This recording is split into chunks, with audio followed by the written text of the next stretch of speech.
या ठिकाणी आपण पाहू शकतोय की मंचर पोलीस ठाण्यामध्ये हे जे काही आरोपी आहेत यांना आता न्यायालयामध्ये यांची रवानगी करण्यात येत आहे। तर आपण पाहू शकतोय मोठी अशी कारवाई झालेली आहे दूध भेसळीच्या संदर्भात आणि हे सर्व जे काही आरोपी आहेत यांना न्यायालयामध्ये हजर करण्यात येत आहे। 13 एकूण आरोपी आहे असं बोललं जात आहे आणि ते आपले चेहरे या ठिकाणी लपवताना दिसत आहेत। तर काल दिवसभर रात्रभर मोठी अशी कारवाई या ठिकाणी FDA LCB तसेच पोलिसांची झालेली होती आणि त्याच्यामध्ये हे 13 आरोपी ताब्यात घेण्यात आलेले आहेत।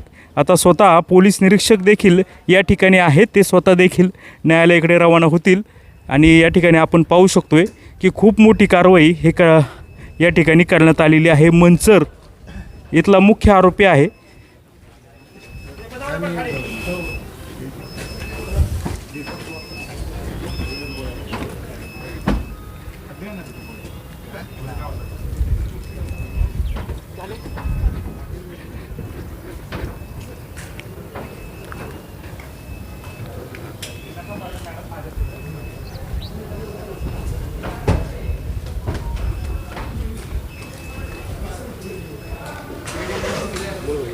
ते विचारा प्रश्न तो काय तो हां पोलीस आहे तोच प्रश्न विचारा ना।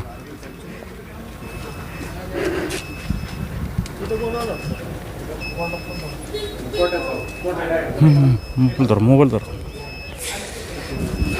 तर आता पाहू शकतो की याच गाडीमध्ये तुम्ही दाखवा जरा हे करून का हे जे लोक आहेत यांना पोलिसांनी अटक केलेली आहे। LCB विभागाने रात्रभर या ठिकाणी रेड मारली, काही लोक चेहरे वगैरे लपवत आहेत आणि इतकं हे सगळे दूध संकलन करणारे डेअरी मालक आहे आणि या ठिकाणी एका सुशांत हिंगे नावाच्या एका व्यक्तीकडून आणि अजून एक व्यक्ती आहे त्याची नावं देखील काही वेळामध्ये समोर येतील, त्यांच्याकडून हे दूध भेसळीचं साहित्य घेतलं जायचं आणि अतिशय बेमालूम पद्धतीने त्याचं नकली दूध तयार करण्यात यायचं आणि हेच नकली दूध इथल्या एका ब्रँडेड मंचर बसल्या एका डेअरीला पाठवण्यात यायचं।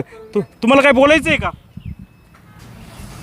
तर इथं काय आता अशा पद्धतीने ही कारवाई सुरू आहे। फार मोठी कारवाई या ठिकाणी करण्यात आलेली आहे।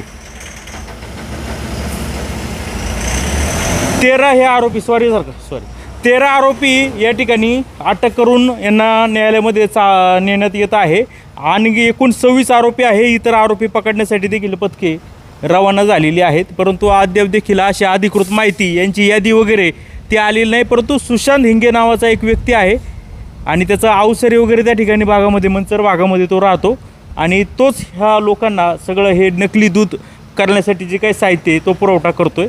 तर LCBची टीम देखील या ठिकाणी आलेली दिसते आपल्याला, जे काय LCBचे सहाय्यक पोलीस निरीक्षक महादेव शेलार असतील किंवा त्यांचे सगळं पथक असतील ते देखील, कारण की हे सगळ्या पथकांनीच हे आरोपी ताब्यात घेतलेले आहेत। रात्रभर ठिकठिकाणी जाऊन यांनी ही कारवाई केलेली आहे। परंतु एक मात्र नक्कीच आहे का हे सगळं ज्या ठिकाणी हे नकली दूध बनवलं जायचं त्या ठिकाणचे सगळे ठिकाणं सील करण्यात आलेली आहेत।